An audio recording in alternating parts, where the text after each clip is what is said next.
ഒരു വീട് പണിയാൻ ആഗ്രഹിക്കുമ്പോൾ ഏറ്റവും അധികം ശ്രദ്ധിക്കേണ്ട ഒരു 3 കാര്യങ്ങൾ എന്തൊക്കെയാണെന്ന് ചോദിച്ചു കഴിഞ്ഞാൽ ചേട്ടൻ എന്തൊക്കെ പറയും? ആർക്കിടെക്റ്റ് ആണ് ആദ്യത്തെ ചോയ്സ്. 1000 സ്ക്വയർ ഫീറ്റ് വീട് പണിയാണെങ്കിലും നമുക്ക് ഉപയോഗപ്രദമായ കുറെ ഏരിയകൾ സൃഷ്ടിക്കാൻ ഒരു ആർക്കിടെക്റ്റിന് കഴിയും. 100 hours every work is done എന്നുള്ളത് അതെന്താ സംഭവം? ഇന്നിപ്പോൾ ഡിസൈൻ കിട്ടിക്കഴിഞ്ഞാൽ നാളെ നമുക്ക് ഒരു വീടിന് വേണ്ട, ഒരു 3000 സ്ക്വയർ ഫീറ്റ് വീടിന് വേണ്ട കസ്റ്റമൈസ്ഡ് ഫർണിച്ചറുകൾ ഇൻക്ലൂഡിങ് കിച്ചൺ വരെ ചെയ്യാൻ സാധിക്കും. നിങ്ങളുടെ വീടിന്റെ ഒരു ബെഡ്റൂം സെറ്റിന്റെ വർക്കൊക്കെ ഞങ്ങൾക്ക് ഒരു 7-8 മണിക്കൂറുകൾ കൊണ്ട് തന്നെ തീർക്കാൻ കഴിയും. മിക്കവാറും നമ്മുടെ നാട്ടിൽ പണിയുന്ന വീടുകളിൽ ഡ്രൈ ഏരിയ വെറ്റ് ഏരിയയെ കുറിച്ചിട്ട് അറിഞ്ഞിട്ട് പോലും ഉണ്ടാവില്ല കോൺട്രാക്ടറോ. മിക്കവാറും എഞ്ചിനീയർമാർ തന്നെ ക്വാളിഫൈഡ് അല്ലാത്ത ആളുകളായിരിക്കാം. രണ്ടാമത് പോകുന്ന ആളുകൾക്ക് എന്തോരം ബുദ്ധിമുട്ടാണെന്ന് അറിയോ ഈ ഒരു വെറ്റ് ഏരിയ പോകുമ്പോൾ. വാഷ്റൂമിന്റെ അവസാനം ചെയ്യേണ്ടതാണ് കുളിക്കുന്ന അല്ലെങ്കിൽ ആ ഒരു ഏരിയ. അത് ആദ്യം കൊണ്ടുവയ്ക്കുന്ന ഇപ്പോഴും കാണാം. നമ്മൾ ഇന്റീരിയർ ചെയ്യാൻ പോകുന്ന സ്ഥലങ്ങളിൽ അത് കാണാൻ പറ്റും. ഫെറോസിമെന്റിന്റെ കുറെ സ്ലാബുകൾ വാർത്തിടും വീടിനകത്ത്. ആ വീട് പിന്നെ ഒരിക്കലും ആ ബെഡ്റൂം മര്യാദയ്ക്ക് ആക്കാൻ പറ്റില്ല. സ്ത്രീകൾക്ക് നടുവേദന ഒരു 40 വയസ്സിലോ 35 വയസ്സിലോ സ്റ്റാർട്ട് ചെയ്യുന്നത് അയൺ ടേബിള് ഹൈറ്റ് അഡ്ജസ്റ്റ് ചെയ്യാത്തത് കൊണ്ടും കിച്ചന്റെ ടോപ്പ് കൃത്യമായ ഹൈറ്റിലും അല്ലാത്തതുകൊണ്ടാണ് മിക്കവാറും നടുവേദന വരുന്നത്, ഇവിടെ ബെൻഡ് വരുന്നത്. ഒരു വർഷം കൊണ്ട് തന്നെ ടൈല് മിക്കവാറും പൊളിഞ്ഞു പോരുന്നത് ചിലപ്പോൾ 5-10 രൂപ സ്ക്വയർ ഫീറ്റിന് കുറയ്ക്കാൻ വേണ്ടിയിട്ടായിരിക്കും മൊത്തം ആ ടൈല് ഇളക്കി കളയേണ്ട അവസ്ഥ പിന്നീട് വരുന്നത്. 15 വർഷമായിട്ട് ഈ ഒരു ഇൻഡസ്ട്രിയിലുണ്ട്, ഫർണിച്ചറിന്റെ ഇന്റീരിയറിന്റെ രംഗത്തുണ്ട് എന്നുള്ളതാണ്. ആളുകൾ അനുഭവിക്കുന്ന പ്രയാസത്തിന് ഒരു സൊല്യൂഷൻ കൊടുക്കുക എന്നുള്ളതാണ് ഒരു സംരംഭത്തിന്റെ ലക്ഷ്യം.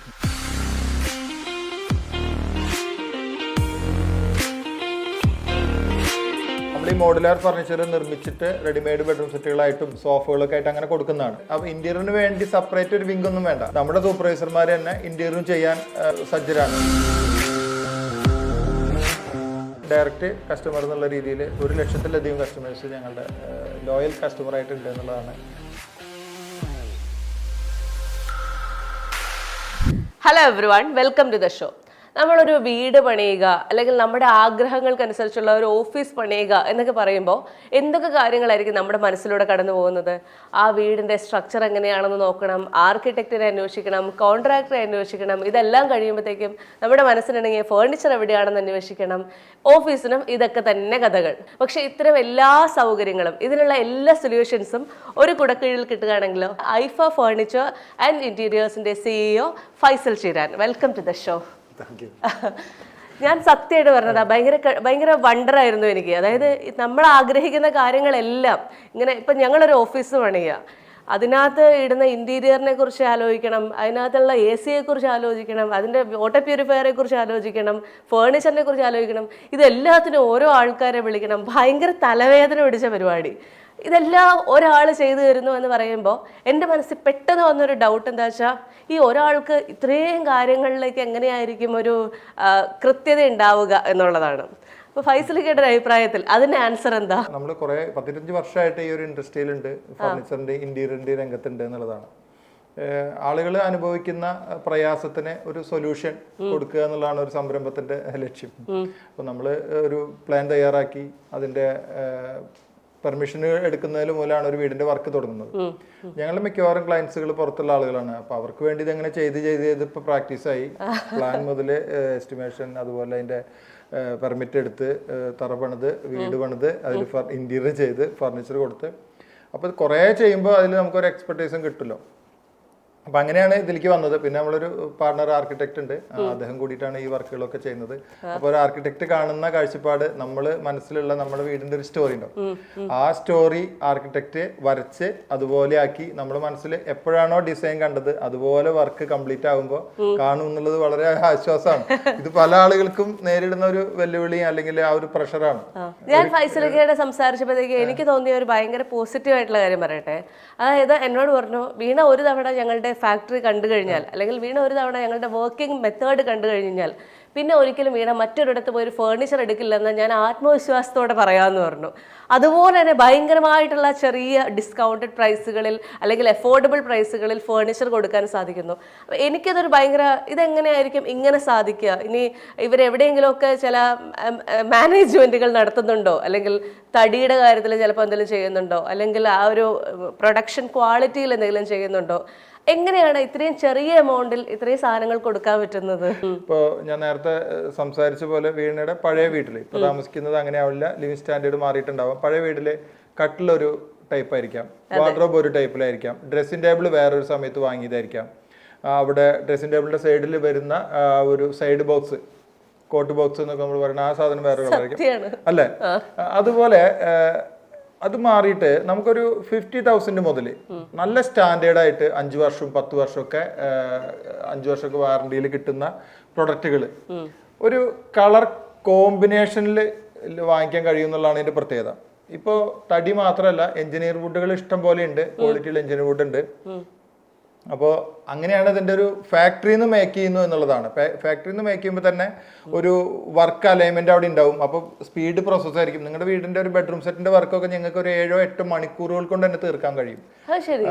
അത് റോക്കറ്റ് സയൻസ് ഒന്നുമില്ല. ഈ മെഷീനറീസ് ഒക്കെ വെച്ചിട്ട് ആളുകളുടെ ലേബർ ചാർജ് കുറച്ച്, ഇപ്പോൾ നമ്മുടെ നാട്ടിലെ കാർപ്പൻറ്റേഴ്സിനെ അപേക്ഷിച്ചിട്ട് പുറത്തുനിന്ന് വരുന്ന ആളുകൾ കുറച്ചും കൂടി വർക്ക് ഓറിയന്റഡ് ആണ്, കുറച്ചും കൂടി ക്വാളിറ്റി മെയിൻറ്റെയിൻ ചെയ്യുന്നുണ്ട്, അവരുടെ ലേബറൊക്കെ കുറവാണ്. അപ്പോഴും ഞാനൊരു സംശയം ചോദിക്കട്ടെ. ഇപ്പൊ എന്റെ വീട്ടിൽ തന്നെ, എന്റെ വീട്ടില് ഞങ്ങള് വീട്ടിൽ താമസിക്കാൻ തുടങ്ങിയിട്ട് 5-6 വർഷത്തിലേറെയായി. അപ്പോൾ പെട്ടെന്ന് ഒരിക്കൽ തോന്നി കുറച്ച് സൗകര്യങ്ങൾ കുറവാണ്, 1-2 വാർഡ്രോബുകളൂടെ എക്സ്ട്രാ ചെയ്യണം എന്ന് ഓർത്തു. ഇപ്പൊ ഒരു നാടാണ്, നാട്ടിൻ പ്രദേശത്താകുമ്പോൾ സ്വാഭാവികമായിട്ട് ഏതെങ്കിലും ഒരു ആശാരിയെ വിളിച്ച് വീട്ടിലിരുത്തുക, അദ്ദേഹം പണി ചെയ്ത് തരിക. അതിന് ഒരു ദിവസം അദ്ദേഹത്തിന് പനിയായിരുന്നു, അടുത്ത ദിവസം അദ്ദേഹത്തിന്റെ വൈഫ് ഹോസ്പിറ്റലൈസ്ഡ് ആയിരുന്നു. ഇങ്ങനെ അപ്പോൾ എല്ലാ സാധനങ്ങളും ഇങ്ങനെ വീട്ടിൽ കിടക്കുക. അങ്ങനെയൊക്കെ ചെയ്ത് പിടിച്ച് വന്നു കഴിയുമ്പോഴത്തേക്ക് അതിൻ്റെ എമൗണ്ട് എന്ന് പറയുന്നത് നമ്മളെ പേടിപ്പിക്കുക. ഇതിനൊക്കെ ഒരു സൊല്യൂഷൻ ഐഫയിലുണ്ടോ? ഐഫയിലും ഉണ്ട്, ഏത് ഫർണിച്ചർ നിർമ്മിക്കുന്ന ഫാക്ടറിയിലും അത് ഉണ്ട് എന്നുള്ളതാണ്. നമ്മൾ കുറച്ചുകൂടി അഫോർഡബിൾ ആയിട്ട് അത് കൊടുക്കുന്നുണ്ട്.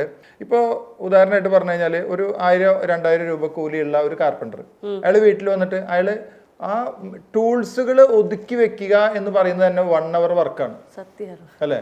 അയാളുടെ ആവശ്യങ്ങൾക്ക് ലീവ് എടുക്കാതിരിക്കാൻ പറ്റില്ല. ഒരു ഫാക്ടറിയിലാവുമ്പോൾ റെഗുലർ ഒരു 20-30 വർക്കേഴ്സ് ഉണ്ടാവും. 1-2 വർക്കേഴ്സ് ലീവ് ആണെങ്കിലും ഒന്നും അറിയ പോലും ഇല്ല ഫാക്ടറിയിൽ. ബാക്കിയുള്ള വർക്കുകളൊക്കെ ഒരു സെറ്റായിട്ട് നടക്കണ്ടാവും. അപ്പോൾ അവിടെ നിന്ന് അത് വർക്ക് ചെയ്യുമ്പോൾ വേസ്റ്റേജ് ഉണ്ടാവില്ല. നമ്മളൊരു വീട്ടിൽ ഒരു കാർപ്പൻറ്ററെ വിളിച്ച് പ്ലൈവുഡ് വാങ്ങി കട്ട് ചെയ്ത് അല്ലെങ്കിൽ മൈക്കൊട്ടിച്ച് ലാമിനേഷൻ ചെയ്യുന്ന ആളുകൾക്ക് അറിയാം അതൊക്കെ എത്രയോ ദിവസത്തെ പ്രോസസ്സാണ്. എന്തൊരു സൗണ്ട് എന്തോരം ബുദ്ധിമുട്ടുണ്ടാക്കുന്നുണ്ട്, ബുദ്ധിമുട്ടാണ്. അപ്പോൾ റെഡിമെയ്ഡ് ഇപ്പോൾ വളരെ ഡ്യൂറബിൾ ആയിട്ട് ഒരു ഒരു ഒരു കളർ തീം നമ്മുടെ ഒരു ഭംഗിയുള്ള കളറിനനുസരിച്ചിട്ട് നമുക്ക് ഇഷ്ടപ്പെടുന്ന കളർ അനുസരിച്ചൊക്കെ വാങ്ങി ഒരു കോമ്പിനേഷനിൽ ചെയ്യാൻ പറ്റും. അപ്പോൾ നമ്മൾ ഹോട്ടലിൽ പോയാലും പല സ്ഥലങ്ങളിലും പോകുമ്പോൾ കാണാൻ നല്ല ഭംഗിയുണ്ടല്ലോ എന്ന് പറയുന്നതൊക്കെ ഒരു കളർ കോമ്പിനേഷൻ കൃത്യമായി നോക്കിയിട്ടായിരിക്കും. എലമെന്റ്സ് ഓഫ് ആർട്ട് പഠിച്ചിട്ട് ചെയ്യുന്ന ആളുകളായിരിക്കും, പ്രിൻസിപ്പൾ ആർട്ട് പ്രകാരമായിരിക്കും ഈ ഒരു പ്രൊഡക്റ്റ് ഭംഗിയായി രൂപകൽപ്പന ചെയ്യുന്നത്. അതുകൊണ്ടാണ് അത് ഭംഗിയുള്ള ഒരു സാധനമാണെന്ന് പറയുന്നത്. അല്ലെങ്കിൽ ഈ കുറെ പൈസയും പോവും, കുറെ റോ മെറ്റീരിയൽ വേസ്റ്റേജ് സംഭവിക്കും. അല്ല, അപ്പൊ ഇപ്പൊ ഞാനൊരു സംശയം ഇല്ലേ, അതായത് ഇപ്പൊ ഞാൻ ഇങ്ങനെ പറയുന്നത് പെട്ടെന്ന് എന്റെ മനസ്സിലേക്ക് വന്നത്, ഇപ്പൊ ഐക്യയിൽ പോയി വാങ്ങിക്കുക എന്ന് പറഞ്ഞാൽ ഐക്യയിൽ ഒരു ബെഡ്റൂം അതുപോലെ തന്നെ ഡിസൈൻ ചെയ്ത് വെച്ചിട്ടുണ്ടാവും, അല്ലെങ്കിൽ ഒരു കിച്ചൺ അതുപോലെ തന്നെ ഡിസൈൻ ചെയ്ത് വെച്ചിട്ടുണ്ടാവും. ഇതേ സാധനം വാങ്ങിച്ച് നമ്മൾ വീട്ടിൽ കൊണ്ടുവച്ചാൽ മതി, കാര്യങ്ങൾ എവറിത്തിങ് ഈസ് ഡൺ. പക്ഷെ ചിലപ്പോൾ എൻ്റെ ആഗ്രഹത്തിനനുസരിച്ചുള്ള കളറായിരിക്കില്ല അത്, അല്ലെങ്കിൽ എൻ്റെ ആഗ്രഹത്തിനനുസരിച്ചുള്ള മിറർ ആയിരിക്കില്ല അത്. പക്ഷെ നമുക്ക് വേറെ ഓപ്ഷൻ ഇല്ല, അതേ സാധനം വാങ്ങണം. അപ്പൊ ഇത്തരം കാര്യങ്ങളെല്ലാം കസ്റ്റമൈസ് ചെയ്ത് തരാൻ ഐഫയ്ക്ക് പറ്റുമോ? ഐഫയ്ക്ക് പറ്റും. താരതമ്യേന ഒരു വലിയ മാർക്കറ്റിലുള്ള അല്ലെങ്കിൽ ഒരു വലിയ കമ്പനീനെ സംബന്ധിച്ചിടത്തോളം കസ്റ്റമൈസേഷൻ കുറച്ച് ബുദ്ധിമുട്ടായിരിക്കും.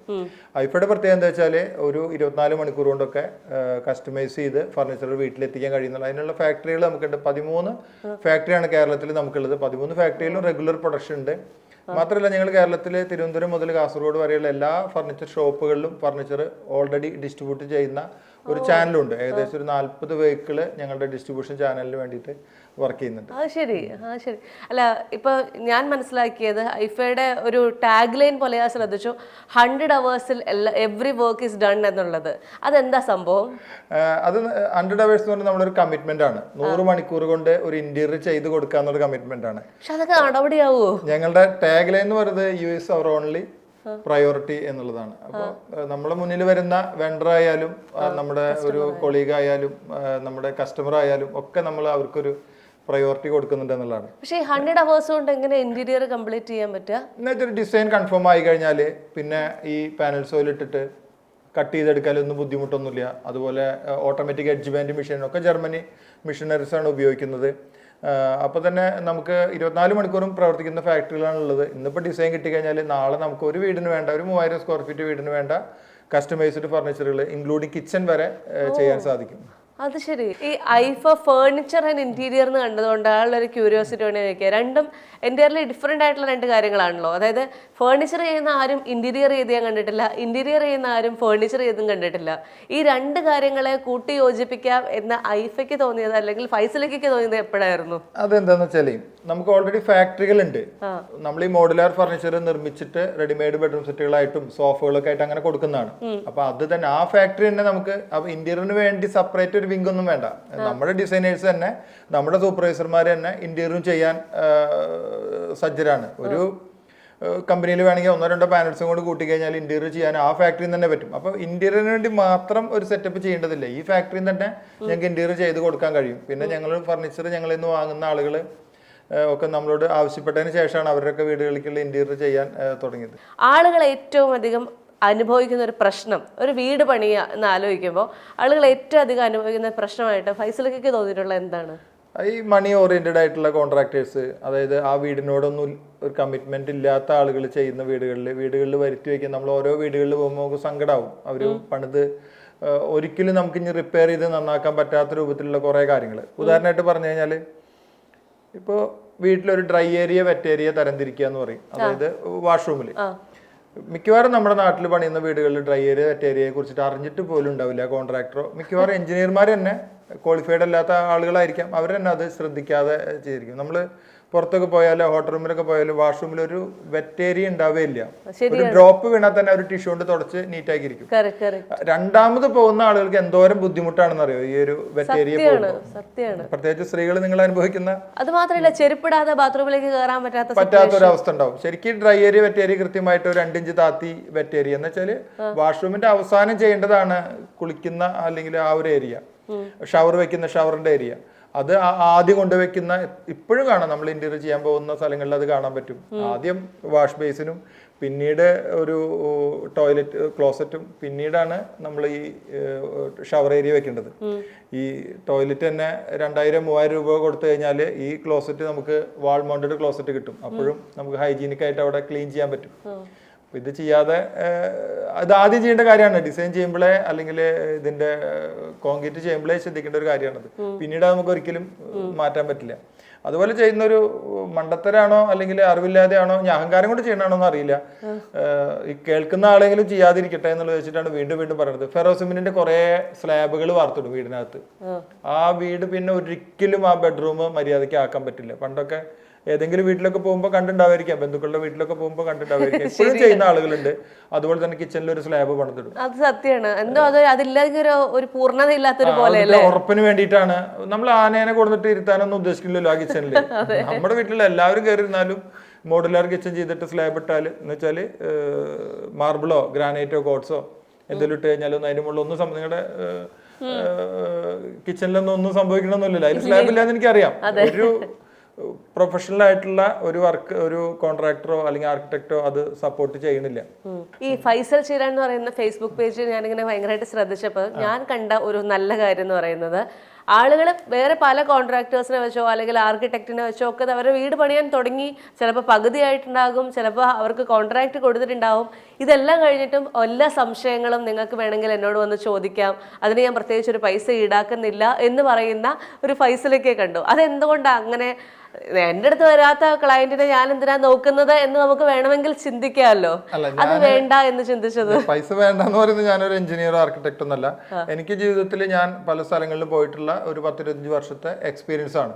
അത് പറഞ്ഞു കൊടുക്കുന്നതുകൊണ്ട് ഒരു ബുദ്ധിമുട്ടുമല്ലോ. ഇപ്പോൾ ഒരാൾ പറയാണ് ഞങ്ങൾക്ക്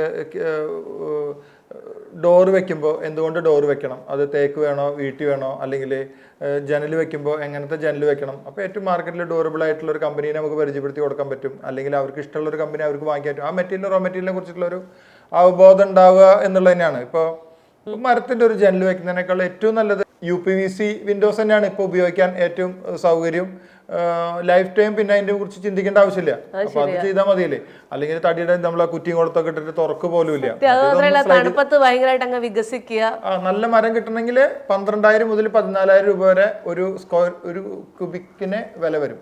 അപ്പോൾ ഒരു കുബി മരത്തിന് നമുക്ക് 14,000 രൂപ വില വരുന്നതിന് പകരം 1,500-ന് 2,000-ന് വാങ്ങിച്ചായിരിക്കും വെക്കും. ഇത് മര്യാദയ്ക്ക് ഉണങ്ങി ഉണ്ടാവില്ല. ഇത് കുറച്ച് കഴിഞ്ഞ് കുത്തിപ്പോകാനുള്ള സാധ്യത ഉണ്ട്. നമ്മളെ വെതറിനനുസരിച്ചിട്ട് എക്സ്പാൻഡ് ചെയ്യാനും സ്ട്രിങ്ങേജ് വരാനുള്ള സാധ്യത ഉണ്ട്. ഒരു വീട് പണിയാൻ ആഗ്രഹിക്കുമ്പോൾ ഏറ്റവും അധികം ശ്രദ്ധിക്കേണ്ട ഒരു 3 കാര്യങ്ങൾ എന്തൊക്കെയാണെന്ന് ചോദിച്ചു കഴിഞ്ഞാൽ ചേട്ടൻ എന്തൊക്കെ പറയും? ഏറ്റവും ആദ്യം പണ്ടത്തെ പോലെയല്ല, ഒരു ITI പാസ്സായതോ പോളിടെക്നിൽ പാസ്സായിട്ടുള്ള ഒരു സിവിൽ എഞ്ചിനീയർ എടുത്ത് കൊടുത്ത് വർക്ക് ചെയ്യിക്കുന്ന ആ പരിപാടി ഇനി വേണ്ട. നമുക്കറിയാവുന്ന ഏറ്റവും സൗഹൃദമുള്ള അല്ലെങ്കിൽ ഏറ്റവും ക്ലയൻറ്റ് ബേസ് നല്ല ഫീഡ്ബാക്ക് ഉള്ള ഒരു ആർക്കിടെക്റ്റിൻ്റെ അടുത്ത് പോകുക എന്നുള്ളതാണ്. 1000 സ്ക്വയർ ഫീറ്റ് വീട് പണിയാണെങ്കിലും നമുക്ക് ഉപയോഗപ്രദമായ കുറേ ഏരിയകൾ സൃഷ്ടിക്കാൻ ഒരു ആർക്കിടെക്റ്റിന് കഴിയും. അയാളുടെ എക്സ്പീരിയൻസ്, അയാൾ പഠിച്ചു വന്ന വഴികൾ ഒക്കെ ആയിരിക്കും അത്. ഈ ഒരു സൃഷ്ടി നടത്തുമ്പോൾ എലിമെന്റ്സ് ഓഫ് ആർട്ടും അതുപോലെ പ്രിൻസിപ്പിൾ ഓഫ് ആർട്ടും ക്രമീകരിച്ചിട്ടായിരിക്കും നമുക്ക് കാണാൻ വിഷ്വലി പ്ലീസിങ് ആയിട്ടുള്ള കാണാൻ നല്ല രസമുണ്ടെന്ന് തോന്നുന്ന പല സാധനങ്ങളും ഇങ്ങനെ ഒരാൾ ചിന്തിച്ചുണ്ടാക്കി ഇതൊക്കെ സമ്മേളിച്ചത് കൊണ്ടായിരിക്കാം അത് അങ്ങനെ ഭംഗി ഉണ്ടാവുന്നത്. അപ്പോൾ ആർക്കിടെക്റ്റാണ് ആദ്യത്തെ ചോയ്സ്. പല ആളുകളും എന്തുകൊണ്ടാണ് ചില ബ്രാൻഡഡ് ഫേർണിച്ചർ ഷോപ്പുകളിലേക്ക് മാത്രമേ പോവുള്ളൂ? അവിടെ പ്രൈസ് എന്ന് പറയുന്നത് ഡബിളും ട്രിപ്പിളും ഒക്കെ ആയിരിക്കും. ഈ ട്രിപ്പിൾ പൈസ കൊടുത്ത് വാങ്ങാൻ തയ്യാറാ, പക്ഷെ നമ്മളുടെ അടുത്ത് ചിലപ്പോൾ കിട്ടുന്ന അതിലും വളരെ ചെറിയ പ്രൈസിൽ കിട്ടുന്ന ഫേർണിച്ചർ വാങ്ങാൻ എന്തോ ഒരു ധൈര്യക്കുറവുണ്ട്. ഈ ഒരു ടെൻഡൻസിക്ക് മാറ്റം വന്നു തുടങ്ങിയിട്ടുണ്ടോ? അതായത് പ്രീമിയം ഫർണിച്ചറിന്റെ സ്റ്റോറുകൾ അനുഭവിക്കുന്ന ഏറ്റവും വലിയ പ്രതിസന്ധി എന്നുള്ളത് അതേ ക്വാളിറ്റിയിലുള്ള പ്രൊഡക്റ്റുകളൊക്കെ സാധാരണ അല്ലെങ്കിൽ ഒരു മീഡിയം സ്റ്റാൻഡേർഡിലുള്ള ഫർണിച്ചർ സ്റ്റോറിൽ കിട്ടുന്നു എന്നുള്ളതാണ്. അതോടൊപ്പം ഫാക്ടറികളിൽ നിന്ന് ഡയറക്റ്റ് ആയിട്ട് വീടുകളിലേക്ക് ഫർണിച്ചറുകൾ എത്തിത്തുടങ്ങി എന്നതാണ്. അപ്പോൾ ഒരു ബ്രാൻഡ് വാല്യൂവിന് വേണ്ടിയിട്ട് സോഫ വാങ്ങിക്കുന്ന ആളുകളുണ്ട്. അത് ഇപ്പോൾ ഞാൻ എൻ്റെ ഒരു ഫ്രണ്ടിൻ്റെ സ്റ്റോറിൽ പോയപ്പോൾ അവിടെ 34 ലക്ഷം രൂപ വില വരുന്ന ഒരു സോഫയുണ്ട്. അപ്പോൾ ഞാൻ കുറച്ച് ഇത് പോകുന്നുണ്ട്. അപ്പോൾ ബ്യൂട്ടി എന്താണെന്ന് വെച്ച് കഴിഞ്ഞാൽ 10.5 ലക്ഷം രൂപ വില വരുന്ന കോഫി ടേബിൾ ഉണ്ട്. അത് 3 എണ്ണം വിറ്റു എന്ന് പറഞ്ഞു കഴിഞ്ഞ മാസം. ഒരു കോഫി ടേബിൾ 10 ലക്ഷം രൂപ. അത് കാണുമ്പോൾ കേൾക്കുന്ന ആളുകൾക്ക് ഇത് ഭയങ്കര തള്ളായിട്ടൊക്കെ തോന്നും, പക്ഷെ വിൽക്കുന്നുണ്ട്. ഞാൻ ആ ബ്രാൻഡിന്റെ പേര് പറയുന്നില്ല. അത് വാങ്ങിക്കാൻ ഇവിടെ ആളുകളുണ്ട്. അതും വാങ്ങിക്കണം. അതിന് അതിൻ്റെതായ ക്വാളിറ്റി ഉണ്ടാവും. എന്നാലും 10 ലക്ഷം രൂപയ്ക്ക് ഒരു കോഫി ടേബിൾ വാങ്ങിക്കുന്ന ആളുടെ മാനസികാവസ്ഥ അതാണ് ഞാൻ ആലോചിച്ചത്. അതിലിരുന്ന് എങ്ങനെ കോഫി കുടിക്കുമെന്നാണ് ഞാൻ ആലോചിച്ചത്. ഇത് കൊണ്ട് വെക്കണ്ടേ? ഐഫ് വിൽക്കുന്നത് ഒരു മീഡിയം റേഞ്ചുള്ള കസ്റ്റമേഴ്സിനാണ്. നമ്മളൊരു വലിയ കുഴപ്പമില്ലാതെ ഫാക്ടറിയിൽ നിന്ന് മേക്ക് ചെയ്ത് അവരുടെ വീടിന്റെ അളവെടുത്ത് മെഷർമെന്റിൽ അവരുടെ ബാക്ക്ഗ്രൗണ്ടിന്റെ കളർ ഏതാന്നൊക്കെ നോക്കി അതിനോടൊരു കോമ്പിനേഷനുള്ള കളറുകൾ ആണ് കൊടുക്കുന്നത്. പലപ്പോഴും സോഫ എടുക്കുമ്പോൾ കോമ്പിനേഷനൊക്കെ ഉപരി കോൺട്രാസ്റ്റ് ആണ് നോക്കേണ്ടത്. സോഫ എടുത്ത് കാണിക്കണം. അപ്പൊ അവിടെ ഇരിക്കുന്ന സോഫ കോൺട്രാസ്റ്റ് ആയതുകൊണ്ടാണ് നമുക്ക് ആ സോഫയിലേക്ക് ശ്രദ്ധ പോകുന്നത്. അപ്പൊ ഇന്റീരിയർ ചെയ്യുമ്പോൾ ശ്രദ്ധിച്ചോളൂ. അതെ അതെ, ഇതൊക്കെ ഉപയോഗപ്പെടുത്തുന്ന ഒരുപാട് കസ്റ്റമേഴ്സ് ശരിക്കും ഉണ്ടോ? ഞങ്ങൾക്ക് 1 ലക്ഷത്തിലധികം ഞങ്ങളുടെ റീറ്റെയിൽ എന്ന് വെച്ചാൽ B2C കസ്റ്റമേഴ്സ്, ഞങ്ങൾ D2C എന്ന് പറയും, ഡയറക്റ്റ് കസ്റ്റമർ എന്നുള്ള രീതിയിൽ 1 ലക്ഷത്തിലധികം കസ്റ്റമേഴ്സ് ഞങ്ങളുടെ ലോയൽ കസ്റ്റമർ ആയിട്ടുണ്ട് എന്നുള്ളതാണ്. 1000-ലധികം ടെസ്റ്റിമോണിയൽ വീഡിയോ, ഞങ്ങൾ ടെസ്റ്റിമോണിയൽ എന്ന് പറഞ്ഞിട്ടൊരു പേജ് ഉണ്ട് ഐഫിക്ക്, ആ പേജിലിടും. അപ്പോൾ ആരെങ്കിലും ഒരു പ്രൊഡക്റ്റിനെ കുറിച്ച് സംശയം ചോദിക്കുകയാണെങ്കിൽ ഞങ്ങൾ ടെസ്റ്റിമോണിയൽ പേജിന്റെ ഇൻസ്റ്റാഗ്രാം ലിങ്ക് അയച്ചു കൊടുക്കും. അവർ കണ്ടു കഴിഞ്ഞാൽ ഇത്രയും ആളുകൾ പറയുന്നതല്ലേ എന്ന് വിചാരിച്ചിട്ട്, അല്ലെങ്കിൽ പിന്നെ നമ്മുടെ ഒരു സമീപനം അങ്ങനെയാണ്. ആളുകൾക്ക് ആവശ്യമുള്ളത് കൊടുത്താൽ മതി. നമ്മൾ നമ്മുടെ കൂടെ ജോലി ചെയ്യുന്ന ആളുകളോടോ സ്റ്റാഫിനോടോ പറയുന്നതാണ് ആവശ്യമില്ലാത്തൊരു സാധനം ആ വീട്ടിലേക്ക് ആവശ്യമില്ലെങ്കിൽ കൊടുക്കരുത്. ഈ ഐഫയിലേക്ക് ഞാനിങ്ങനെ പേജ് ഇങ്ങനെ ശ്രദ്ധിച്ചുകൊണ്ടിരുന്നപ്പോഴത്തേക്കും ഗായകൻ MG ശ്രീകുമാർ അവിടെ വന്ന് പർച്ചേസ് ചെയ്യുന്ന ഒരു വീഡിയോ കണ്ടിരുന്നു. വെറുതെ ഒരു ക്യൂരിയോസിറ്റി, അദ്ദേഹം എന്താ പർച്ചേസ് ചെയ്തത്? അദ്ദേഹത്തിന്റെ ഒരു റിസോർട്ട് ഉണ്ട് അവിടെ. ഇപ്പൊ ആ മാങ്ങ എറിഞ്ഞു എന്ന് പറയുന്ന ഒരു 26 ഫൈൻ അടച്ച സ്ഥലല്ലേ, അവിടെ അടുത്തൊരു റിസോർട്ട് ഉണ്ട്. ഒരു ഹോം സ്റ്റേ പോലെ ഒരു സ്പേസ് അവിടെ പോയിട്ടുണ്ട്. അവിടെ ഫർണിച്ചറുകൾ, അവിടേക്കുള്ള ഫർണിച്ചറുകൾ, വീട്ടിലേക്കുള്ള സോഫ. അപ്പൊ അവിടെ ഇരിക്കുന്ന ഒരു വൈറ്റ് കളറാണ് ആ സോഫ എടുത്തൊക്കെ ഐഫയുടെ ആണ്. അപ്പൊ നമ്മുടെ പേജ് കണ്ടിട്ട് ആ പ്രൊഡക്റ്റ് സ്ക്രീൻഷോട്ട് എടുത്ത് അയച്ചു തന്നിട്ടാണ് അത് അങ്ങനെ പർച്ചേസ് ചെയ്തത്. ഞാൻ പിന്നെ ശ്രദ്ധിച്ച ഒരു കാര്യം എന്ന് പറയുന്നത് ഐഫ വാട്ടർ പ്യൂരിഫയർ ചെയ്യുന്നുണ്ടെന്നുള്ളതാണ്. എനിക്ക് ഭയങ്കര അത്ഭുതമാണ് ഏതൊക്കെ ഫീൽഡുകളിലേക്കാണ് ഇവർ പിടിക്കുന്നത് എന്നുള്ളത്. കാരണം ഒരു ഫ്ലാറ്റിൽ ഇപ്പം ഏറ്റവും കൂടുതൽ ആളുകൾ താമസിക്കുന്ന ഫ്ലാറ്റിലാണ്. ഒരു ഫ്ലാറ്റിലേക്ക് വന്നു കഴിഞ്ഞാൽ എല്ലാവർക്കും ഏറ്റവും അത്യാവശ്യമായിട്ട് വേണ്ടതാണ് ഒരു വാട്ടർ പ്യൂരിഫയർ. അപ്പം ഇങ്ങനെ ആളുകളുടെ ആവശ്യങ്ങൾ മനസ്സിലാക്കിയിട്ടാണോ ഏത് ഫീൽഡിലേക്ക് തിരിയണമെന്ന് തീരുമാനിക്കുന്നത്? സത്യത്തില് പല ബിസിനസ്സുകാരും നമ്മൾ എന്ത് ബിസിനസ് ആണോ ചെയ്തു വന്നത്, എന്ത് പ്രൊഡക്റ്റ് ആണ് ഇതുവരെ ചെയ്തതെന്ന് അത് തന്നെ ചെയ്യുള്ളൂ. അങ്ങനെ ഒന്നും അല്ലാതെ ആയി പോയ പല ബിസിനസ്സുകാരെ കാണാം. ഞങ്ങള് അല്ലെങ്കിൽ ഞാൻ ബിസിനസ്സിനെ സ്നേഹിക്കുന്നുള്ളൂ. ഞാൻ വിൽക്കുന്ന ഒരു പ്രൊഡക്റ്റിനെ പോലും ഞാൻ സ്നേഹിക്കാറില്ല, അത് പിടിച്ച് കെട്ടിപ്പിടിച്ചിരിക്കാറില്ല. അപ്പോൾ കാലത്തിന്റെ ട്രെൻഡിനനുസരിച്ചുള്ള പ്രൊഡക്റ്റുകൾ വിറ്റേ പറ്റുള്ളൂ. ഇപ്പോൾ ആളുകളുടെ വീട്ടിലെ വെള്ളം എന്ന് പറയുന്നത്, കേരളം ശരിക്കും പറഞ്ഞാൽ ഒരു ഒറ്റ ടൗണാണ് കേരളം. മറ്റ് ടൗണുകൾ പോലെയല്ല. കേരളത്തിൽ തിരുവനന്തപുരം മുതൽ കാസർഗോഡ് വരെ നിങ്ങൾക്ക് നടന്നു പോയാൽ ടൗണുകൾ ടൗൺ ടു ടച്ച് ആയി. അപ്പോൾ വീടുകൾ അതിനനുസരിച്ച് കൂടുതലാണ്, പോപ്പുലേഷൻ വളരെ കൂടുതലാണ്. നമ്മൾ ഈ 3.5-4 കോടി ജനങ്ങൾ മിക്കവാറും എല്ലാവർക്കും വീടുകളുണ്ട്. അപ്പോൾ വാട്ടർ പൊല്യൂട്ടഡ് ആയിക്കൊണ്ടിരിക്കുകയാണ്. ഇനി വെള്ളം, നല്ല വെള്ളത്തിന്റെ ഒരു സാധ്യതകളൊക്കെ കുറഞ്ഞു വരികയാണ്. പ്രത്യേകിച്ച് ഒരു ലാസ്റ്റ് 3 മാസം ആകുമ്പോഴേക്കും വെള്ളം ബുദ്ധിമുട്ടാണ്. ഏറ്റവും കൂടുതൽ വെള്ളം കിട്ടുന്ന ഒരു സ്ഥലത്ത് ഏറ്റവും കൂടുതൽ വെള്ളത്തിന് ബുദ്ധിമുട്ടും നമുക്കവിടെ അനുഭവപ്പെടുന്നുണ്ട്. അപ്പോൾ എല്ലാ വീടുകളിലേക്കും ഒരു വാട്ടർ പ്യൂരിഫയർ വേണം, അല്ലെങ്കിൽ എല്ലാ വീടുകളിലും ഒരു വെസൽ വേണം, വാട്ടർ ഫിൽട്രേഷൻ വേണം എന്നുള്ളത് തന്നെയാണ് ഇനിയത്തത്.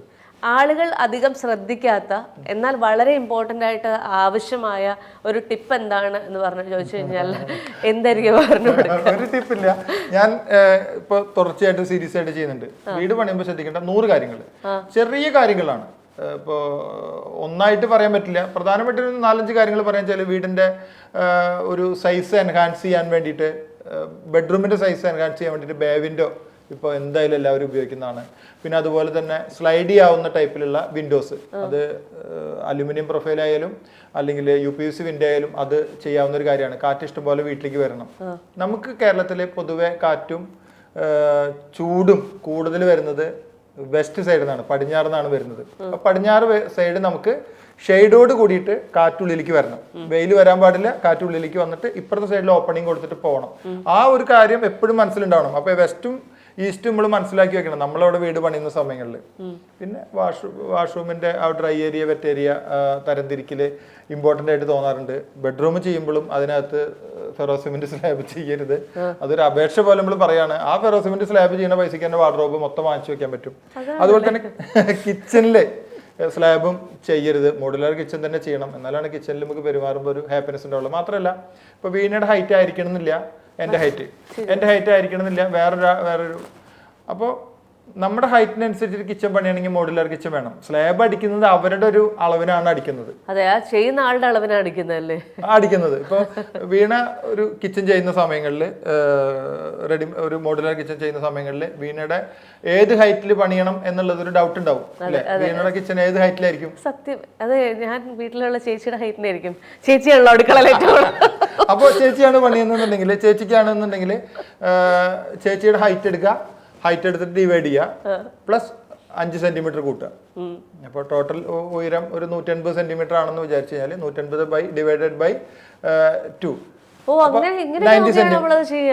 90 പ്ലസ് 5 സെന്റിമീറ്റർ ആണ് ഐഡിയലി ചെയ്യേണ്ടത്. ഞാൻ വിചാരിച്ചു ഇതൊക്കെ ഒരു ആവറേജ്, ഒരു മനുഷ്യന്റെ ഹൈറ്റ് എന്നുള്ള ഒരു ആവറേജ് എടുത്തിട്ടാണ് ചെയ്യുന്നത്. മിക്കവാറും സ്ത്രീകൾക്ക് നടുവേദന ഒരു 40 വയസ്സിലോ 35 വയസ്സിലോ സ്റ്റാർട്ട് ചെയ്യുന്നത് അയൺ ടേബിള് ഹൈറ്റ് അഡ്ജസ്റ്റ് ചെയ്യാത്തത് കൊണ്ടും, കിച്ചന്റെ സ്ലാബ് എന്ന് വെച്ചാൽ മോഡുലാർ കിച്ചന്റെ ആ ഹൈറ്റില് ടോപ്പില്, കിച്ചന്റെ ടോപ്പ് കൃത്യമായ ഹൈറ്റിലും അല്ലാത്തത് കൊണ്ടാണ് മിക്കവാറും നടുവേദന വരുന്നത്, ഇവിടെ ബെൻഡ് വരുന്നത്, ഇതൊക്കെ ചെയ്യുന്നത്. അപ്പൊ നമുക്ക് നേരെ ഒന്ന് ചെയ്യാനുള്ള അവസ്ഥ നമ്മൾ ക്രമീകരിക്കണം. അപ്പൊ മിക്കവാറും അയൺ ടേബിള് കൃത്യമാക്കി തന്നെ കുറെ കാര്യങ്ങളിൽ രക്ഷപ്പെടാൻ പറ്റുന്നതാണ്. പക്ഷേ വളരെ സത്യസന്ധമായിട്ട് ഇത്തരം കാര്യങ്ങളൊന്നും നമ്മൾ ഒരിക്കലും ആലോചിക്കുന്നില്ലല്ലോ. ഒരു വീട് പണിയാന്ന് വെച്ച് കഴിഞ്ഞാൽ എൻ്റെ മനസ്സിൽ ആദ്യം വരുന്നതെന്ന് പറയുന്നത് വളരെ ബഡ്ജറ്റ് ഫ്രണ്ട്ലി ആയിട്ടുള്ള സാധനം ചെയ്യുക, എന്നാൽ കൂടുതൽ ഡ്യൂറബിലിറ്റി ഉള്ളത് ചെയ്യുക, ആൾക്കാർ കാണുമ്പോൾ ഭംഗിയുണ്ടെന്ന് പറയുന്നത് ചെയ്യുക. ഇതിനപ്പുറത്തേക്ക് ഇത്തരം കാര്യങ്ങളൊന്നും എൻ്റെ മൈൻഡിലൂടെ ഒരിക്കലും പോയിട്ടില്ല. ഇത് നിങ്ങളുടെ മൈൻഡിലല്ല, മിക്കവാറും ഇത് ചെയ്യണ കോൺട്രാക്ടറും ഒരു ക്വാളിഫൈഡ് അല്ലാത്ത പല എഞ്ചിനീയേഴ്സും, ഇത്തരം കാര്യങ്ങൾ ശ്രദ്ധിക്കാതെ എഞ്ചിനീയേഴ്സും നോർമലി ഇതിങ്ങനെ ചെയ്ത് അവസാനിപ്പിക്കാറാണ് പതിവ്. ഈവൻ ടൈലിടുന്നതിൽ വരെ ആളുകൾ ശ്രദ്ധിക്കാതെ ടൈലിടുന്ന നമുക്കിങ്ങനെ കാണാൻ പറ്റും. ടൈല് ഒരു വർഷം കൊണ്ട് തന്നെ ടൈല് മിക്കവാറും പൊളിഞ്ഞു പോരുന്നത് ടൈലിടുന്നത് അറിയാത്തത് കൊണ്ടായിരിക്കാം. അത് ചോദിച്ച് ചിലപ്പോൾ 5-10 രൂപ സ്ക്വയർ ഫീറ്റിന് കുറയ്ക്കാൻ വേണ്ടിയിട്ടായിരിക്കും മൊത്തം ആ ടൈല് ഇളക്കി കളയേണ്ട അവസ്ഥ പിന്നീട് വരുന്നത്. നമ്മുടെ കാലാവസ്ഥയിൽ ടൈല് എക്സ്പാൻഡ് ചെയ്യുകയും ചെയ്യും, അതുപോലെ തന്നെ സ്ട്രിങ്ങേജ് വരികയും ചെയ്യും. അപ്പൊ അതിന് നമ്മൾ അപ്പോക്സിറ്റ് ടൈല് ചെയ്യണം. അടിയില് സ്ക്രീനിങ് ചെയ്തതിന് ശേഷം ഗമ്മിൽ ഒട്ടിച്ച് ടൈലിട്ടാലാണ് വൃത്തിയായിട്ടിരിക്കുള്ളൂ. എനിക്ക് ഭയങ്കര നല്ലൊരു ഉറപ്പുണ്ട്. ഇവിടെ ഈ കാലിങ്ങനെ ആക്കി നോക്കിയപ്പോൾ ഈ സ്റ്റുഡിയോയിലുള്ള കാലിങ്ങനെ ആ ടൈലിന്റെ എഡ്ജിലാക്കി കഴിഞ്ഞാൽ രണ്ട് അളവിലായിരിക്കും. ഈശ്വര, സ്റ്റുഡിയോ വേറെയാ? സ്റ്റുഡിയോയിലുള്ള ആളോട് ചോദിച്ചാൽ കുറച്ച് കഴിഞ്ഞ് കഴിഞ്ഞാൽ ഒരു ടൈല് കുറച്ച് പൊന്തിയിട്ട് നമ്മുടെ കാല് തട്ടാനുള്ള സാധ്യത കൂടുതലാണ്. അപ്പോക്സി ചെയ്തിട്ടില്ല എന്നുള്ളതാണ്. ഇതൊരു കുറ്റമൊന്നുമല്ല, പക്ഷെ ചെയ്യുമ്പോൾ ശ്രദ്ധിച്ചാൽ നല്ലതായിരുന്നു. അതുപോലെ തന്നെ ഞാൻ കേട്ട ഒരു വളരെ യുണീക്ക് ആയിട്ടുള്ള ഒരു കോൺസെപ്റ്റ് ആയിരുന്നു ഇന്റർപ്രണേഴ്സ് എന്ന് പറയുന്നത്. എന്താണ് ഈ ഐഫ ഇന്റർപ്രണേഴ്സ് എന്ന് പറയുന്ന ആ ഒരു കോൺസെപ്റ്റ്? ഈ ഓണ്ടർപ്രണർ എന്ന് പറഞ്ഞ സംരംഭകൻ, ഒരു കാര്യം വ്യത്യസ്തമായി തുടങ്ങുന്ന, വേറെ ആരും ചെയ്യാത്ത കാര്യങ്ങൾ ചെയ്യുന്നതാണ് ഒരു ബിസിനസ്സും വ്യത്യാസം. ഒരു ബിസിനസ്സും സംരംഭവും തമ്മിലുള്ള വ്യത്യാസം. ഐഫ ഇൻട്രാപ്രണർ എന്ന് പറഞ്ഞിട്ടൊരു കോൺസെപ്റ്റ് എന്ന് വെച്ചാൽ മുമ്പേ ചെയ്തിരുന്നതാണ്. ഇപ്പോൾ ഒരു 5-10 വർഷമായിട്ട് ഇപ്പോൾ ലോകത്തിൽ എല്ലായിടത്തും നടക്കുന്നതാണ്.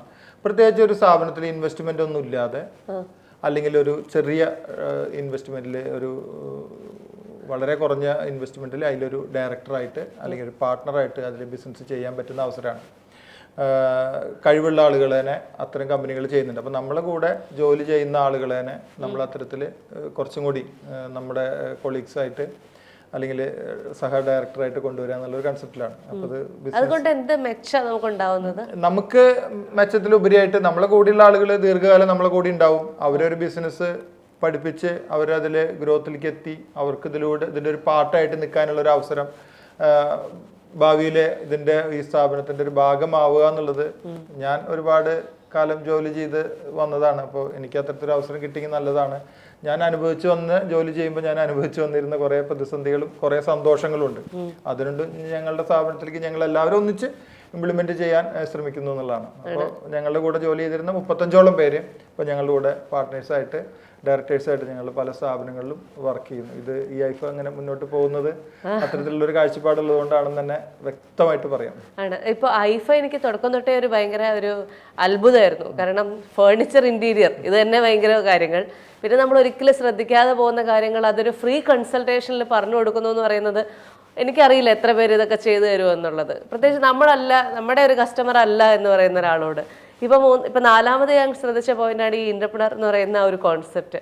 അപ്പോൾ അത്തരത്തിൽ നല്ല കാര്യങ്ങൾ സംഭവിക്കണമെന്ന് ആഗ്രഹിച്ച് മുന്നോട്ട് പോകുന്ന ഒരു സംരംഭകനെ സംബന്ധിച്ചിടത്തോളം അയാളുടെ ജീവിതത്തിൽ നല്ല കാര്യങ്ങളൊക്കെ സംഭവിക്കട്ടെ. ഐഫയുടെ കൂടെ നിൽക്കുന്ന എല്ലാ ഇന്റർപ്രണേഴ്സിനും അല്ലെങ്കിൽ തൊഴിലാളികൾക്കും മുതലാളിമാർക്കും എല്ലാവർക്കും എല്ലാവിധ ആശംസകളും നേരുകയാണ്. Wishing you all the very best and thank you so much for your time.